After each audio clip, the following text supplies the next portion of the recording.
So picture this inside a Baptist church in Independence, Missouri, and a packed room is grieving a man who was shot dead in his own office a few days earlier. And standing at the front, delivering the eulogy, choking up, talking about how much this man meant to him, is his best friend, his pastor. What almost nobody in that room knows is that the police are also in that room, sitting quietly in the pews, recording everything, because they think there's a real chance the killer is standing right there giving the eulogy. They're right. This is all happening in 2010, and this is the story of Pastor David Love and how he ended up shooting his best friend in the head over a woman, a life insurance policy, and a decade-long affair that somehow got more and more tangled the longer it went on. So let's rewind. David Love, 39, was a senior pastor at New Hope Baptist Church, and by every account, he's exactly who you'd want in that role. Trusted, well-liked, the guy the whole congregation goes to when something's wrong. So when a woman named Teresa shows up needing counseling, it barely registers as anything other than his job. Nobody knows the specifics of what she's working through, but the sessions become a regular thing. Once a week turns into twice, then 3 times, and somewhere in that stretch, what started as counseling stops looking anything like it. Neither one seems to notice or admit the line they've crossed until they're already well past it. The crazy part is that neither of them is single. Randy, Teresa's husband, isn't some outsider to all this either. He's woven into the same church, handling the finances and teaching Sunday school there. And through all of it, he has no idea his wife and his pastor have become something else entirely. Jump ahead 5 years to 2004. Nothing about the arrangement has slowed down. If anything, it's more routine now, multiple times a week, no signs of stopping. Then something happens that neither of them saw coming. Teresa gets pregnant. And the timing makes the math impossible to ignore, because Randy had a vasectomy not long before this, and a vasectomy failing is roughly a 1 in 1,000 shot. She knows exactly whose baby this is. She tells Randy anyway. There's no record of what he actually believes in that moment, whether he suspects, whether he chooses not to ask, but by every indication, he just lets it sit rather than push for an answer he might not want. Before it ever has to become a bigger conversation, Teresa miscarries.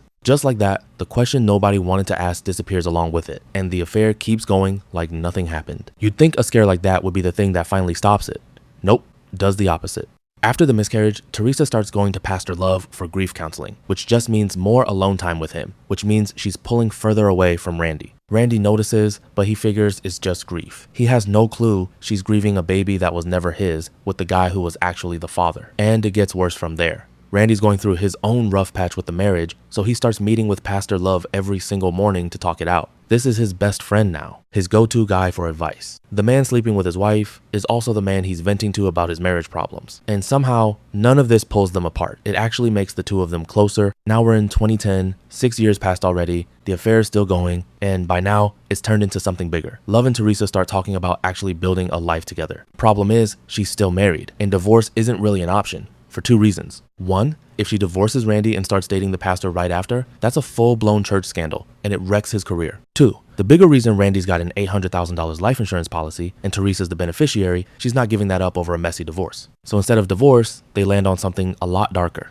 murder. The plan itself is kind of insane in how calm it is. Love's gonna sneak into Teresa and Randy's house, grab one of Randy's own guns out of his gun safe, and use it on him. That way, if it's ever traced, it doesn't point back to Love. Teresa gives him the garage code. She gives him the gun safe combo. One day, when nobody's home, Love lets himself in, opens the safe, and takes the gun. Then he drives over to Randy's office. It's a small setup, basically just Randy in there alone. Love knocks, Randy lets him right in. Of course he does. They see each other constantly, and then Love pulls the gun and shoots him.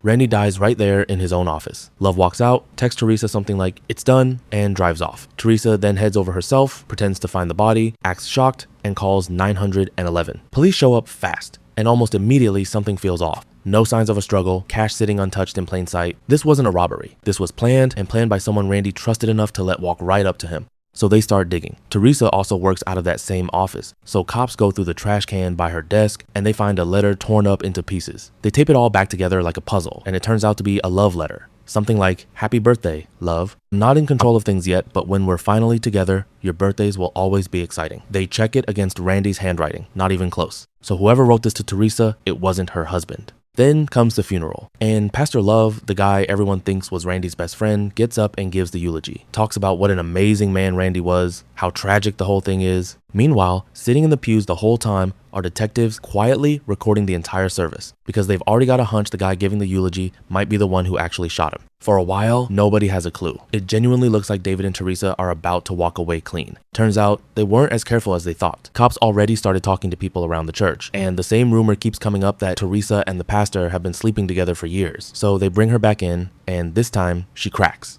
Tells them everything. The affair, the plan that David pulled the trigger. Love knows it's over the second he hears the investigations closing in, so he doesn't stick around to find out what happens next. He quits the church on the spot, walks out on his wife and 3 kids without so much as a word, and takes off to South Carolina. Starts over as a truck driver, tries to just disappear. Doesn't work. The US Marshals eventually catch up to him and arrest him. Teresa gets picked up too. And here's a detail most people leave out when they tell this story. The day police put Teresa in the back of the squad car, Love actually tried to open the door and get to her, even after they told him to back off. Out of everything in this case, that's the moment that tells you exactly how far gone this guy was. In the end, Love takes a plea deal for second-degree murder, 25 years, and he's not even eligible for parole until 2036. Teresa takes her own deal for conspiracy to commit murder and gets 8 years. Was that even real love? If stories like this keep you up wondering how these people ever thought they'd get away with it, subscribe, because there's always another one.